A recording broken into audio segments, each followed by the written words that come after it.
enchaînement d'opérations en classe de 5e. Nous avons déjà utilisé la règle de la distributivité de la multiplication par rapport à l'addition et la soustraction. Nous l'avons utilisé à la fois pour développer. Développer voulait dire partir de k fois parenthèse a plus b pour écrire sous la forme k fois a plus k fois b. Et nous avons utilisé cette règle aussi pour factoriser, c'est-à-dire partir cette fois-ci de k fois a plus k fois b pour écrire k fois a plus b. Utilisons maintenant cette règle pour faire des calculs plus rapides. Prenons l'exemple 18,5 fois 102. Si l'on doit effectuer ce calcul, vous allez certainement dire, on pose la multiplication, oui, pourquoi pas. Mais moi, je vais vous demander d'effectuer ce calcul sans poser la multiplication. Il va donc falloir trouver une astuce. Comment va-t-on faire? Il faut faire en sorte d'écrire autrement notre texte. On va en effet décomposer 102 sous la forme d'une addition. Alors, quelle addition à votre avis? Oui, il faut décomposer 102 à l'aide d'une addition, mais avec une valeur très simple, comme 100. 102, c'est 100 plus 2. Je viens donc de faire apparaître le premier membre de mon égalité là, k fois a plus b. Maintenant, on va donc développer notre expression, égale 18,5 fois 100, plus 18,5 fois 2. 18,5 fois 100, rien de plus simple, on décale la virgule de 2 rangs vers la droite, on obtient donc 1850, plus 18,5 fois 2, donc le double de 18 qui fait 37. Il nous reste donc à terminer notre opération, et 1850 plus 37, on obtient 1887. Vous voyez donc que, en décomposant intelligemment 102 en 100 plus 2, en utilisant la règle de la distributivité, en développant ici, on arrive à mener le calcul sans poser aucune opération. On fait juste du calcul mental. Allez, 326 fois 99.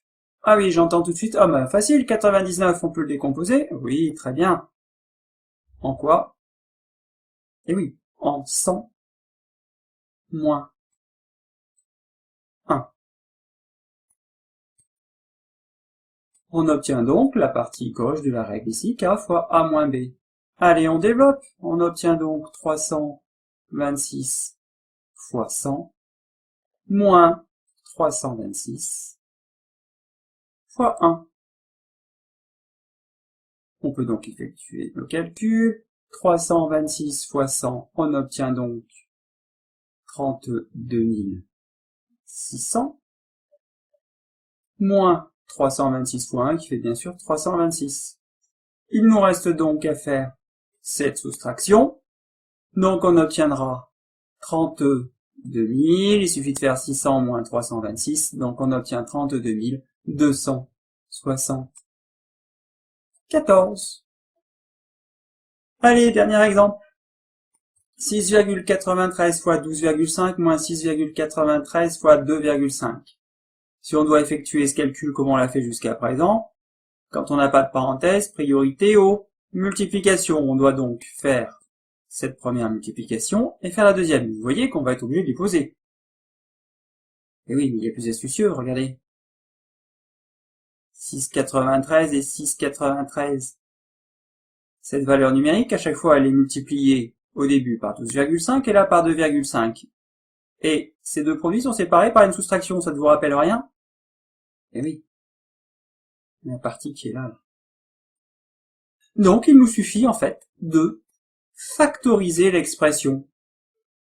On va donc marquer égale 6,93 multiplié par, parenthèse, 12,5 le moins qui est ici qu'on recopie, 2,5. On ferme la parenthèse. Donc maintenant, on a transformé l'expression en une expression avec une parenthèse pour faire le calcul priorité à l'intérieur de la parenthèse, rien de plus simple. 12,5 moins 2,5 qui fait 10. Et 6,93 multiplié par 10, on obtient bien sûr 69,3. Et vous voyez, cette astuce ici m'a permis d'aller très vite. Je pense que si vous êtes lancé sur on écrit les multiplications, on effectue les deux multiplications, vous y êtes peut-être encore. Voilà donc la force de cette règle. Elle nous permet de mener à bien des calculs, mais en faisant du calcul mental et en allant donc très vite.